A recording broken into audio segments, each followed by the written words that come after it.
बंधुओं, मैं चर्चा करूंगा आपसे वर्तमान के परिप्रेक्ष्य की। आज हम जिस जीवन को जी रहे हैं, जहां पर रह रहे हैं, जहां पर हम मौजूदा कारोबार कर रहे हैं, घर बार हमारे मौजूद हैं, क्या आने वाले समय में हमारी यही परिस्थिति बरकरार रहेगी या नहीं रहेगी, इस बारे में चिंतन करना आज के समय में सबसे ज्यादा जरूरी मुझे लगता है कि हम सबको करना चाहिए। क्यों? जिसने भारत के इतिहास को देखा, जिसने भारत के इतिहास को जाना, गंभीरता से समझा, उनको भारत के इतिहास की कुछ मूलभूत बातों के बारे में जानकारी होनी चाहिए। सबसे पहले मैं भाई दिलबाग जी को एक चीज की तो बधाई जरूर दूंगा कि आज बड़ी अच्छी संख्या में नौजवान साथी उपस्थित हैं और हमारी बेटियां और हमारे बच्चे यहाँ पर उपस्थित हैं।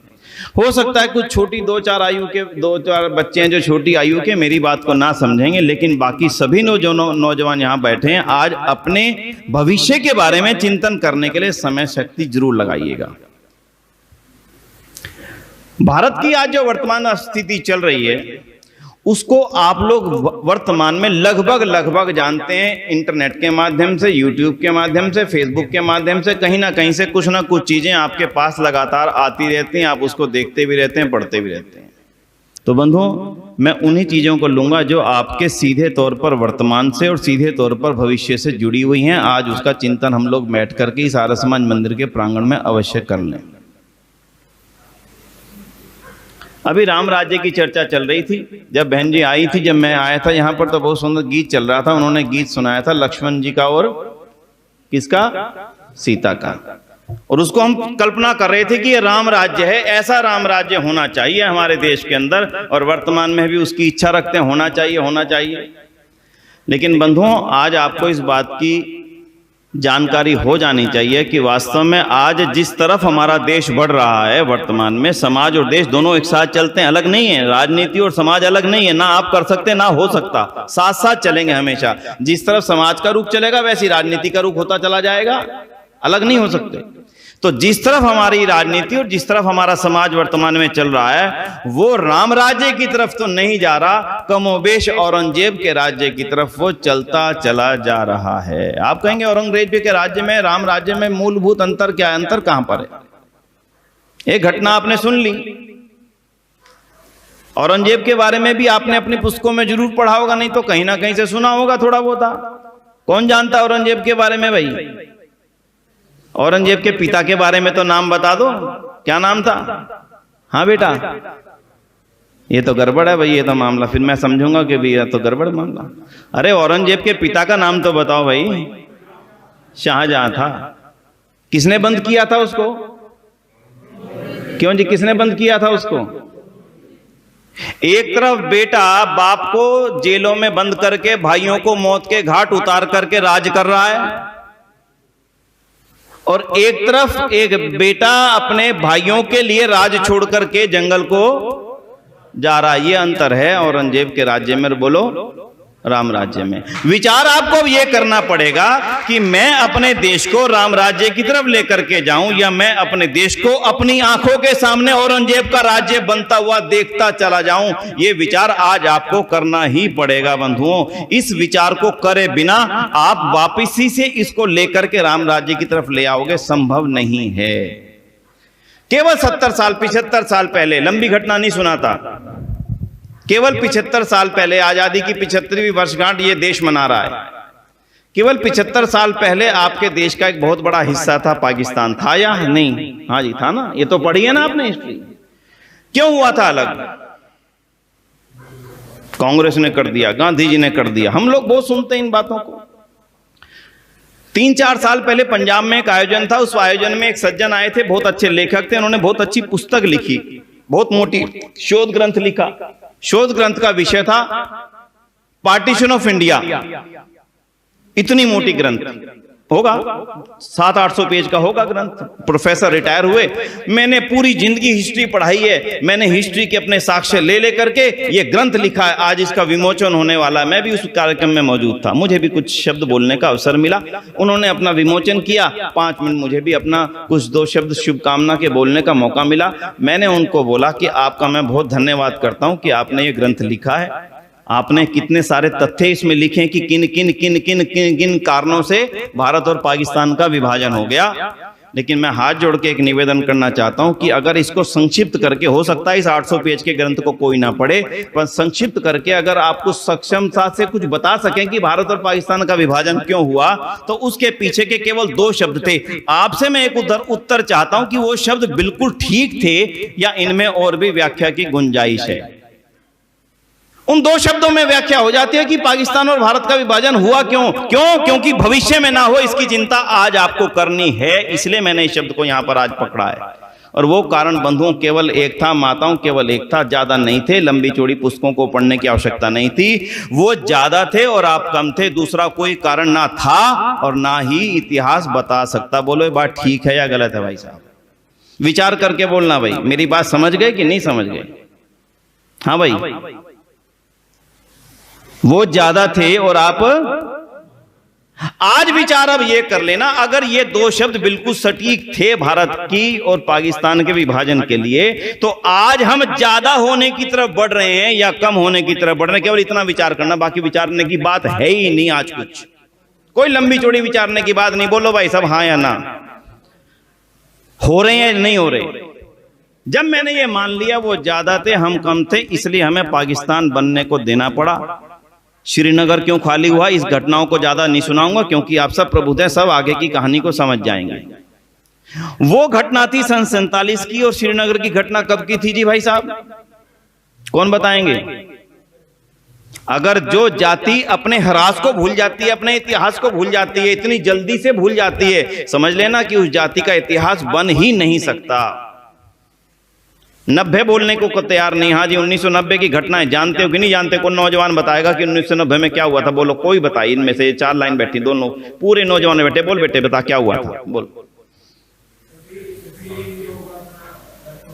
क्यों? बड़ी इच्छा से? गर्मी होगी श्रीनगर में तो भाई दिल्ली चलेंगे, इस इच्छा से छोड़ना पड़ा था। क्यों छोड़ना पड़ा था भाई? एक रात को आपके घरों के बाहर में पोस्टर लग गए थे। एक रात को आप जब अगले दिन घर से उठे थे तो आपने सामने वाले के घर पे पोस्टर देखा और सामने वाले ने आपके घर पर पोस्टर देखा कि 1 सप्ताह के अंदर, लिखा था 1 सप्ताह के अंदर अपने घरों को खाली करके श्रीनगर छोड़ जाओ, वरना या तो मार दिए जाओगे या। ये घटना पहली है या अंतिम है? बोलो भाई साहब। श्रीनगर में जो घटनाक्रम हुआ ये हिंदू समाज के इतिहास की पहली घटना है या अंतिम घटना है? हाँ जी, ना तो पहली घटना है और ना अंतिम घटना है। महाराष्ट्र में एक जगह है मेवात, वहां का इतिहास तो जानते हो कि नहीं जानते हो जी? हाँ जी जानते हो कि नहीं जानते महाराष्ट्र के मेवात की? यार ये तो बाढ़ गड़बड़ है। हरियाणा के मेवात की जानते हो? मैं यही तो पूछना चाह रहा हूं, आप महाराष्ट्र में चुप होकर बैठे हो। बोलो ना, हम हरियाणा के अंदर है, बाहर नहीं है वो। आप ये मत सोचना कि हम बड़े सुरक्षित हैं, हमारे यहां पे ऐसा कुछ नहीं होने वाला। पाकिस्तान में भी जो लोग रहते थे, व्यापार करते थे, लाखों कमाते थे, करोड़ों कमाते थे, घर बनाते थे, सोना चांदी जेवर जोड़ते थे, वो भी यही सोचते थे कि मेरे साथ ऐसा कुछ भी कभी होने वाला, यही सोचते थे। हकीकत यह है कि यही सोचते थे। हिंदू जाति का इस सबसे बड़ा विनाश का कारण है, उसने कभी भी अपनी तबाही के बारे में सोचने का जहमत ही नहीं उठाई। इकट्ठा बैठ करके सोचा ही नहीं कि हमारे साथ क्या हुआ था। मैं उन घटनाओं को नहीं दोहराऊंगा क्योंकि घरौंडा में भी ऐसे बहुत परिवार आकर के बसे थे जिनको पाकिस्तान की पीड़ा झेलनी पड़ी थी, उनको यहाँ पर बसाया गया था। क्यों? जिस पूरी बेल्ट में अनेक जगहों पे, शाहबाद में, घरौंडा में, करनाल में, पानीपत, सोनीपत, ना जाने और गुड़गांव तक अनेक परिवार आकर के बसे थे। आज की वर्तमान की स्थिति सुन लीजिए और अपना चिंतन अपने आप कर लीजिएगा। एक गांव की घटना सुना करके आपको सारा चित्र खोल करके रखेंगे आपके सामने। एक गांव में 20% वो थे, 80% आप थे। बिल्कुल सच्ची घटना है, कोई लाग लपेट नहीं है, कोई बनावट नहीं है इस घटना के अंदर। मत सोचना कि इसको कैलकुलेशन करने के लिए आपके सामने रख रहा हूं। बिल्कुल सच्ची घटना मुजफ्फरनगर जिले की है, कहीं दूर की नहीं है, आपके बिल्कुल पड़ोस की है, ज्यादा दूर की भी नहीं। मैं पाकिस्तान की नहीं सुना रहा हूं आपको, केरल की, असम की, नागालैंड के, मिजोरम की, तमिलनाडु की घटना नहीं सुना रहा हूं, आपके बिल्कुल पड़ोस की सुना रहा हूं। उनके घरों में बच्चे थे 8-8, 9-9, और आपके यहां पर बच्चे थे 1-1, 2-2।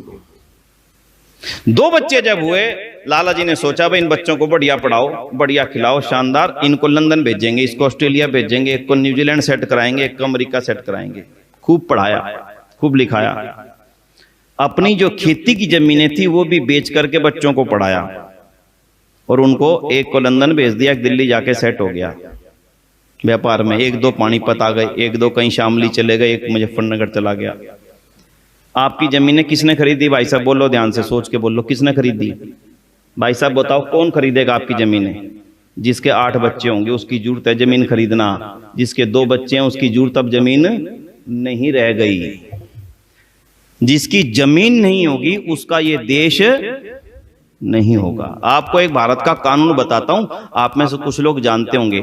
अगर कोई विदेश का व्यक्ति भारत में आकर के भूमि खरीदना चाहता है, वो बड़ी बड़ी बिल्डिंगें खरीद सकता है, व्यापारी बिल्डिंग खरीद सकता है, मकान खरीद सकता है, दुकान खरीद सकता है, कॉम्प्लेक्स खरीद सकता है, लेकिन खेती की जमीन वो 300 गज भी नहीं खरीद सकता। ये नियम है भारत सरकार का। क्यों? क्योंकि भारत सरकार जानती है कि जिसके हाथ में खेती की जमीन है ये देश असली में उनका। अगर विदेश के लोग आकर के हमारी खेती की जमीनों को खरीद लेंगे तो ये देश हमारा रहने वाला नहीं। अब जिनके हाथों में आपकी जमीनें जा रही हैं, आने वाले 20, 30, 40 सालों के अंदर ये आपका देश रह जाएगा कि नहीं रह जाएगा, ये चिंतन बोलो आप करोगे या वो करेंगे? बोलो कौन करेगा?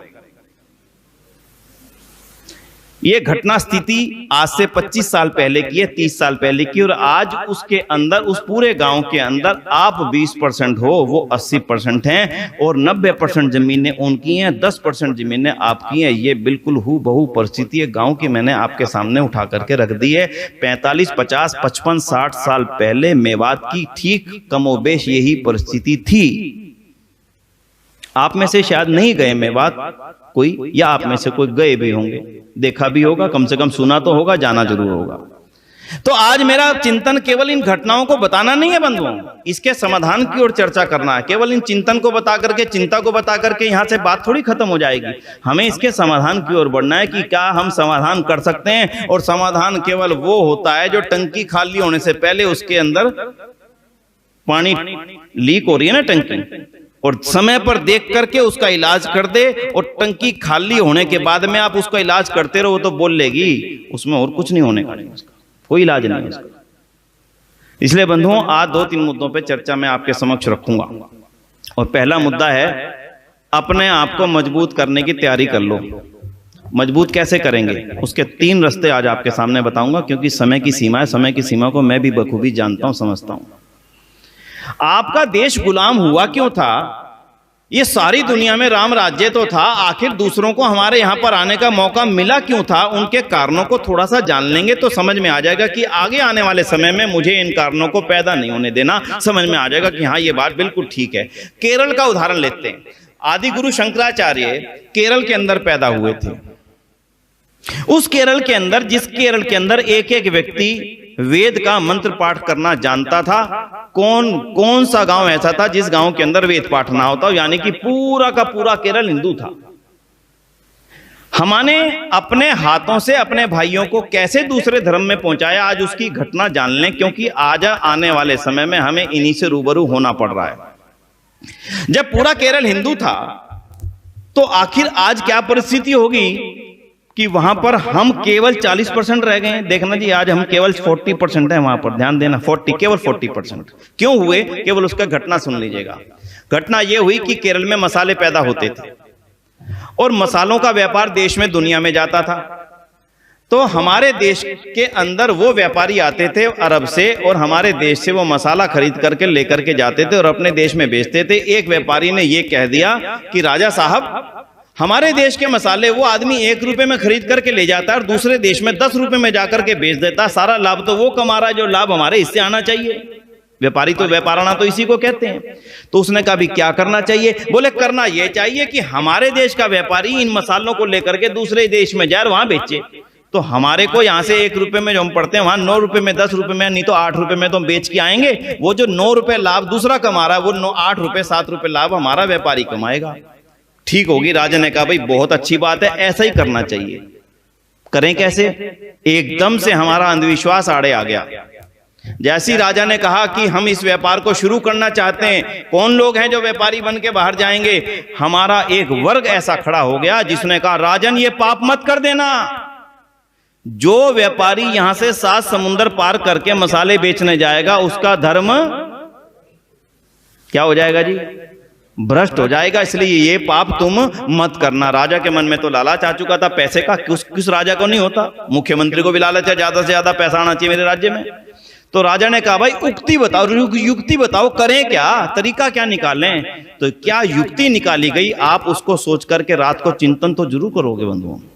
राजा के सामने हमारे उन तथाकथित पंडितों ने एक तरीका निकाला कि हमारे केरल की एक बहुत नीची जाति होती है, बहुत नीची जाति, जिसको तथाकथित रूप से हम नीची जातियां कह लेते हैं, यही हमारा दुर्भाग्य है कि हम उनको नीची जातियां कह के अपने से दूर कर चुके हैं। उन्होंने कहा एक कनिष्ठ जाति होती है, आप उस कनिष्ठ जाति के कुछ बच्चों को मुस्लिम कन्वर्ट करा दो और मुसलमानों के समुद्र पार करने पर धर्म भ्रष्ट नहीं होता, और उनको व्यापारी बना के बाहर भेजेंगे और उनसे फिर ये व्यापार कराएंगे।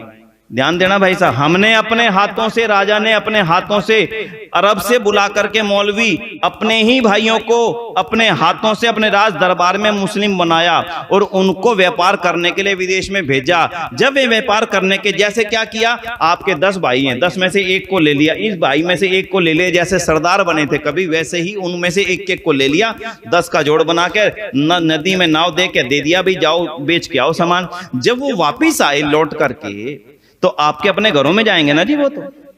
जब वो अपने घरों में लौट के गए तो पंडितों ने घोषणा कर दी, जो जो 7 समुद्र पार होके आया है मुसलमान बन के, वो जिन घरों में गए वे भी सारे क्या हो गए, वे भी सारे मुसलमान हो गए। वो जिनके ब्याह में उनके कोई शामिल हो गया वो भी क्या हो गए, मुसलमान हो गए। और आस्ता आस्ता हमने अपने हाथों से अपने ही भाइयों को तलवार लेकर के अपने सामने खड़ा होने के लिए मजबूर कर दिया। ये है हमारा इतिहास, जिसके कारण से आज केरल के अंदर हम चाह करके भी अपनी सरकार बनाने की परिस्थिति में नहीं, हमने अपने हाथों से बना। एक घटना और सुन लीजिएगा, मैं ज्यादा लंबा समय नहीं लूंगा, एक घटना और सुन लीजिएगा जिसको आप खुद जानते हैं। सोमनाथ का मंदिर सुना है जी आपने? सोमनाथ का मंदिर लूटा था, बताओ किसने लूटा था? हाँ जी, किसने लूटा था? गजनवी ने। कितनी बार लूटा था जी? आप बनाते रहे और वो लूटता रहा लगातार। वो अपने गजनवी नामे में लिखता है कि मैं हैरान था वहां खड़े होकर के, जब मेरी सेना उसको लूट रही थी मंदिर को, तो हजारों लोग खड़े होकर के प्रार्थना कर रहे थे, हे सोमनाथ अपनी रक्षा भी करो और हमारी रक्षा भी करो, हे सोमनाथ अपनी रक्षा भी करो और हमारी रक्षा भी करो।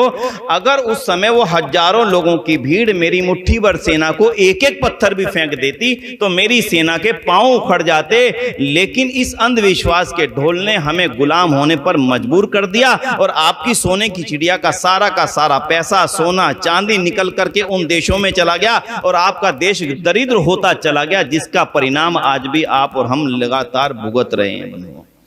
इस अंधविश्वास के कारण आपका देश गुलाम हुआ था। एक छोटी सी घटना मैंने केरल की सुना दी, एक छोटी सी घटना मैंने आपको अपने सोमनाथ की सुना दी। पूरे देश की घटनाएं सुनाऊंगा तो सारा समय उसी में बीत जाएगा।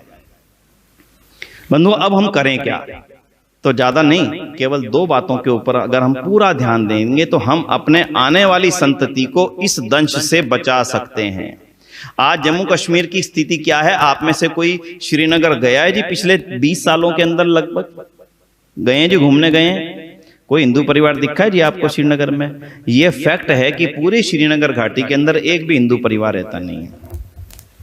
2012 में मेरा जाना हुआ तो श्रीनगर से लेकर के राजौरी पुंछ की एक रोड है जिसको मुगल रोड कहते हैं, उस रोड से मैं जाना हुआ। बीच में एक सोपोर नाम का कस्बा पड़ता, अनंतनाग सोपोर।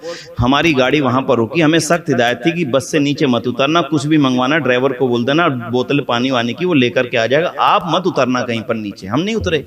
एक जगह बस खड़ी थी तो खड़ी बस से हमने नजारा ऐसा देखा जो सामान्य तौर पे दुनिया में देखने को नहीं मिलता। नजारा ये था कि एक बहुत सुंदर कोठी है 3-4 मंजिला की, 4-5, और उसके बिल्कुल पड़ोस में एक और कोठी है जिसके सारे खिड़की दरवाजे टूटे पड़े हैं, बिल्कुल खंडर। फिर उसके पश्चात एक और कोठी है खड़ी 4 मंजिल की, बहुत बढ़िया, पेंट पॉलिश बिल्कुल बढ़िया। उसके बाद फिर एक कोठी। मैंने कहा ये नजारा आज तक हमने नहीं देखा। कहीं भूकंप आ जाता तो पूरा पूरा शहर तबाह हो जाता। ये समझ में नहीं आ रहा। ये 15 मकान बहुत सुंदर खड़े हैं, ये 20 मकान बिल्कुल खंडर खड़े हैं। हमने ड्राइवर से पूछा, भाई ये मामला क्या है? बोले ये हिंदुओं के मकान हैं जो छोड़ करके वो यहाँ से 15 साल पहले 20 साल पहले जा चुके। ये उनके मकान है। सरकार ने पाबंदी लगा रखी कि ये ना तो बेचे जाएंगे ना किसी को कब्जा दिया जाएगा, इसलिए खंडर के रूप में आप इनको देख रहे हो। अपने ही देश में मैंने ये नजारा 2012 में देखा बंधुओं।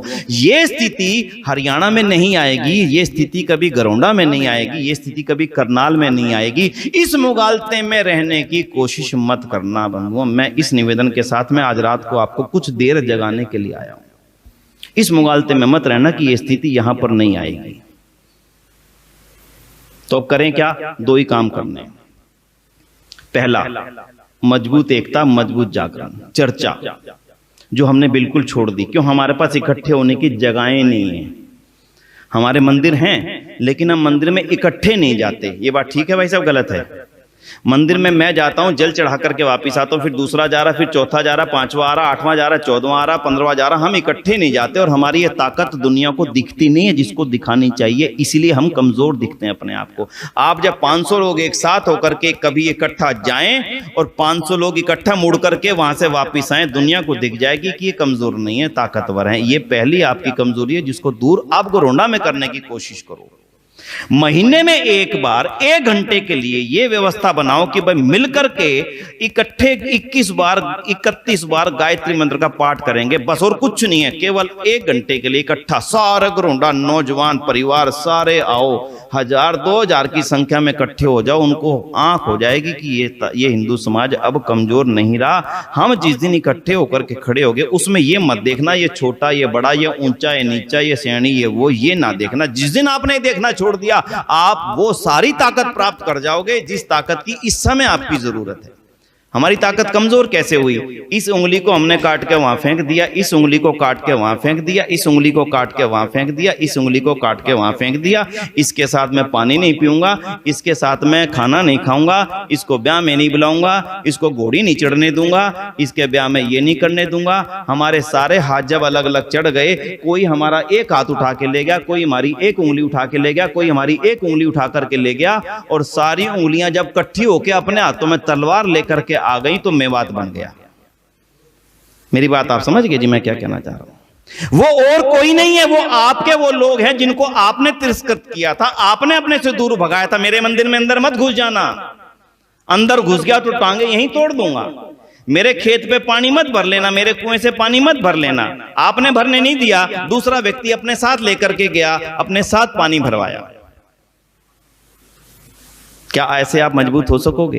यदि मैं अपने ही हाथ को काटता चला गया। हमने सदियों से उन हाथों को काटा था जिनका परिणाम आज हिंदू समाज भुगत रहा है। अगर आज भी आप गलती से उन हाथों को काट करके दूसरों को देते गए तो आप निहत्थे होंगे और वो 4-4 हाथों के साथ में होंगे। आप ना अपने को बचा पाओगे ना अपने परिवारों को बचा पाओगे बंधुओं। इसलिए पहला मेरा निवेदन ये है, किसी भी कीमत पर आज के बाद में किसी को भी ऊंचे नीची नजरों से देखना छोड़ दो। ये सभी राम की संतानें हैं, ये सभी कृष्ण की संतानें हैं और ये सभी मेरे भाई और बहन हैं। इस नजरों से देखना, जिस दिन आप गले लगाना शुरू कर दोगे। हमारे तो भीष्म जी की, मैं तो ये पढ़ रहा था, इतना मेरे को ध्यान आ रहा था इनका, स्वामी भीष्म जी महाराज का हारमोनियम यहाँ पे रखा था, उनको मैं देख रहा था, सोच रहा था स्वामी रामेश्वरन जी के बारे में। हमारे कवि कहा करते थे, आर्यों गले से लगा लो इन्हें वरना ये लाल गैरों के घर जाएंगे।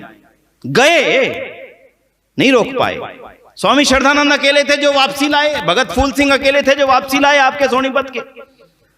हमने जाने के लिए ताकत लगाई, जा निकल यहां से। उन्होंने ताकत लगाई, आजा मेरे गले लग जा। आज वो गले लग करके खड़े बंधु। इसलिए मेरा पहला निवेदन आज के समय में आज आपसे ये, जितने नौजवान साथी यहां मेरे बैठे हैं, किसी भूल से किसी को छोटा, किसी को नीचा, किसी को मत समझना। यही आपके बाजू आपकी ताकत बनेंगे और यही आपकी ताकत आपकी मजबूती बनेगी और यही आपकी मजबूती आपका भविष्य को मजबूत करेगी। और कोई आपको मजबूत करने वाला नहीं। पहले हम राजाओं की कहानी पढ़ा करते थे, जंगल की कहानी। हाँ बेटे, जंगल की कहानी पढ़ी है तूने? क्या नाम तेरा? ये बेटी कहाँ, क्या नाम तेरा? जिया। अच्छा बोल, जंगल का राजा कौन होता है? देखो किस बेटी ने क्या बताया जी भाई साहब? हाँ जी, ये बात इसकी ठीक है गलत है? सही है जी, भूल जाओ, गलत कह रहे हो। अब राजतंत्र नहीं है। अभी जंगल में गीदड़ ज्यादा होंगे तो राजा बोलो कौन बनेगा, और कुत्ते ज्यादा होंगे तो बोलो राजा कौन बनेगा। शेर को साइड खड़ा कर देंगे, तू साइड खड़ा हो जा भाई, तेरा कोई काम नहीं है यहाँ पे, वोट देना हो दे दे, और नहीं तो तेरा कोई काम नहीं है बेटे। अब शेर जंगल का राजा नहीं है। अब कुत्ते ज्यादा होंगे कुत्ता बनेगा, गीदड़ ज्यादा होंगे गीदड़ बनेगा, गधे ज्यादा होंगे तो गधा बनेगा, और दूसरों को उसकी गुलामी करनी पड़ेगी। दुनिया की कोई ताकत इस लोकतंत्र की स्थिति को बदल नहीं सकती। इसलिए इसको आज समझ लो, अब शेर जंगल का राजा नहीं है। तो जंगल के राजा बनने के लिए तो आपको अपनी ताकत लगानी पड़ेगी। अजी क्या करें भाई साहब, एक ही को पढ़ा ले वही बहुत है। भाई आपके पिताजी ने आपको पढ़ाया नहीं था, या आपके दादाजी ने आपके पिताजी को नहीं पढ़ाया था, जो 6-6 भाई थे, 5-5 भाई थे, 4-4 बहनें थी, नहीं पढ़ाया था क्या? अनपढ़ रहे क्या? कोई नहीं अनपढ़ रहा, कोई कमजोर नहीं रहा, शरीरों से मजबूत बलवान 6-6 भाई इकट्ठे दिखते थे, परिवार का दाबा बोलता था। आज यहाँ पे एक है, कोई घटना घट जाए सबसे पहले घर के अंदर चल भाई, बाहर मत निकलियो। तो मेरा दूसरा निवेदन आपसे यह है, पहला निवेदन मेरा आपसे हो गया जी, ध्यान देना। धर्म मित्र, किसी एक ऐसे भाई को, किसी एक ऐसे साथी को जो आपसे धन में, पढ़ाई में कमजोर है, उसको अपना साथी बना लो। ये मेरा पहला निवेदन है आपसे। हाँ भाई, क्लियर है? किसी भी एक साथी को, कोई रिक्शे वाला हो, कोई रेडी वाला हो, सब्जी बेचने वाला हो, मोची हो, नाई हो, धोबी हो, आपका ड्राइवर हो, कोई हो, उसको इस नजर से मत देखना, इस नजर से देखना ये मेरा साथी है, ये मेरा भाई है, ये मेरे को मजबूत करने वाला है। हर परिवार, हिंदू का हर परिवार किसी एक परिवार को अपना बना के रख ले। 1 साल के अंदर इस पूरे क्षेत्र के अंदर जो नयापन आ जाएगा ना, उस नएपन के बारे में दुनिया देखेगी। ये गोंडा में हो क्या गया, करनाल के क्षेत्र में हो क्या गया, इस क्षेत्र में तो किसी के जाने की हिम्मत नहीं है। आज उनके माइक की आवाजें सुनते हैं हम 5 बजे, और अपनी आवाजें हमें नहीं सुनाई देती है। बात ठीक है या गलत है भाई साहब? ग्रैंड वकील में कहता, आप पूरे देश में चले जाना, आप चाहे कलकत्ता चले जाओ, चाहे बंबई चले जाओ, उनकी माइक पे सवेरे 5 बजे आवाज नजर आ जाती है। हम सोए हुए हैं, वो जागे हुए हैं, जो जागेगा वो ही जीतेगा। आप और हमें चीज सोचनी पड़ेगी। पहला निवेदन मैंने ये किया, किसी एक मित्र को, किसी एक परिवार को अपना बना के रखो, उसके दुख में जाओ, उसके सुख में जाओ, 1 साल में अपने घर पे बुलाओ, उसके साथ भोजन करो, फिर देखना कैसे आपकी आत्मीयता बढ़ती है। जो हिंदू समाज खो चुका था, जिसको छोड़ चुका था, वही मजबूती आपके पास आ जाएगी घूम करके। एक निवेदन। दूसरा निवेदन, रिश्ते बचाओ। हमारे रिश्ते खत्म हो चुके हैं। मामा भी नहीं है, भाई भी नहीं है, मौसा भी नहीं है, मौसी भी नहीं है, बुआ भी नहीं है, जीजा भी नहीं है, कोई भी रिश्ता बचा नहीं है। एक बच्चे में कहां से रिश्ता लाओगे? है ही नहीं। बांधने के लिए राखी बहन, बांधने के लिए बहन नहीं है, बंधवाने के लिए भाई नहीं है, ना कोई बड़ा ताऊ है, ना छोटा चाचा है ही नहीं।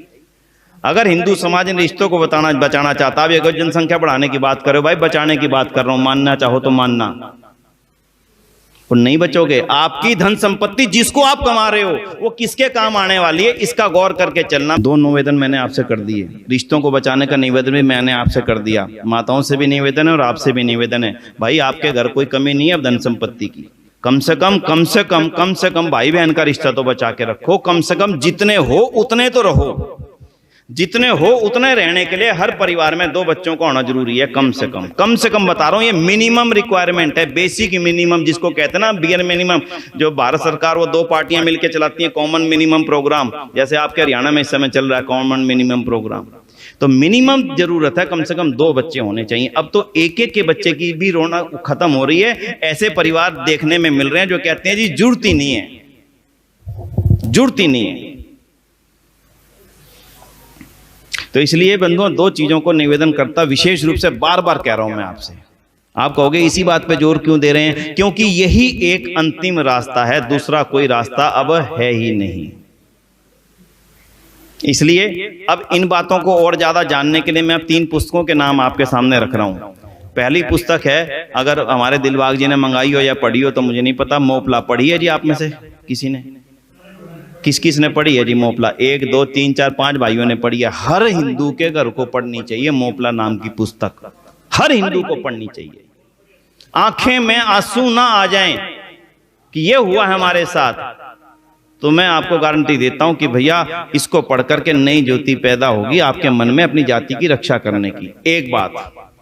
और दूसरी पुस्तक है युग धर्म, मैं नाम लिख के दे दूंगा, आप पढ़ भी लियो, कल मंगवा भी लियो, संडे से पहले आ भी जाएंगे आपके पास में। सब परिवारों को पढ़नी चाहिए, छोटी छोटी पुस्तकें, कोई बहुत मोटी नहीं है भाई, किसी को 400-800 पन्ने वाली नहीं है, 40-50 पन्नों वाली पुस्तकें हैं।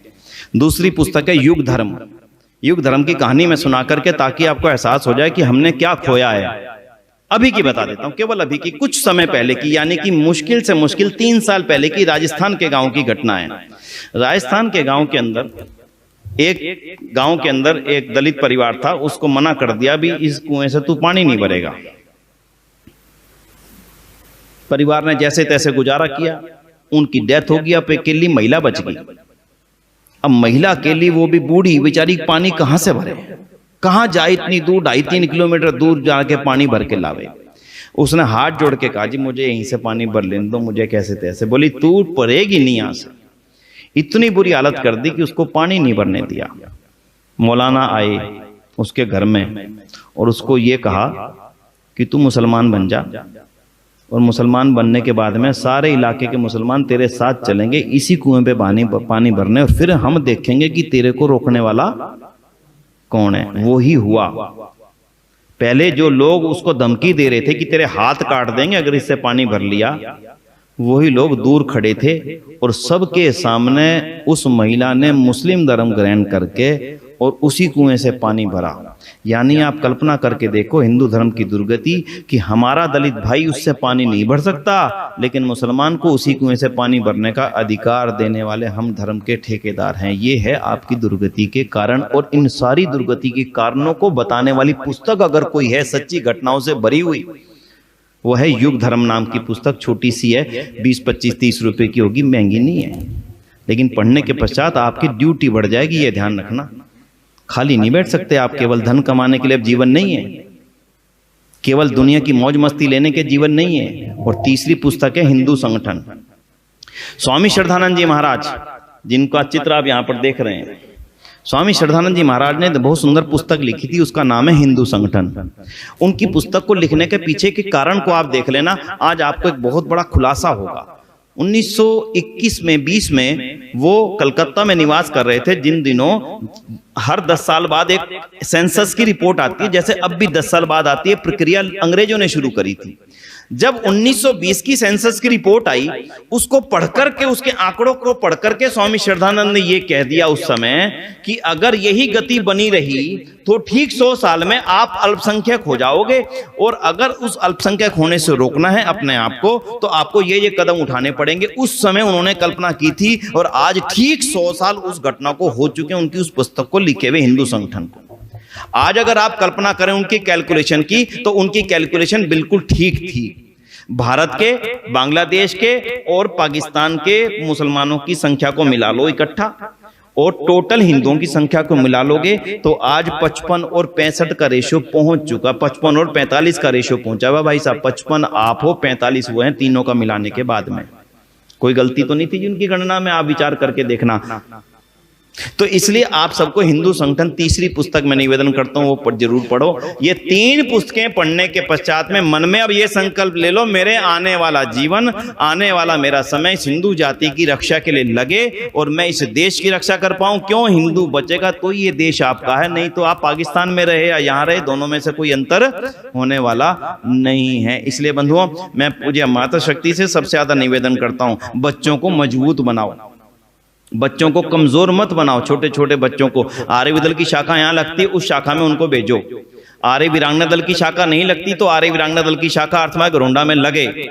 बेटियां हमारी मजबूत हों, नौजवान हमारे मजबूत हों, और जो ताकत आप सुबेरे की प्रभात फेरी से दिखाते हो, वैसी ही ताकत आप अपने किसी और तौर तरीके से दिखाने की तैयारी करो। शाम के समय की बढ़िया शोभा यात्रा के सारे हिंदू संगठन, सारे हमारे नौजवान बच्चे उसके अंदर शामिल हों, दिखा दें कि भाई हम कमजोर ना थे ना हैं। अपने इस इलाके की, अपने अपने किले की सुरक्षा करते चले जाओ, अंत में यह देश सुरक्षित हो जाएगा। एक निवेदन, सोशल मीडिया पे सक्रिय रहा करो।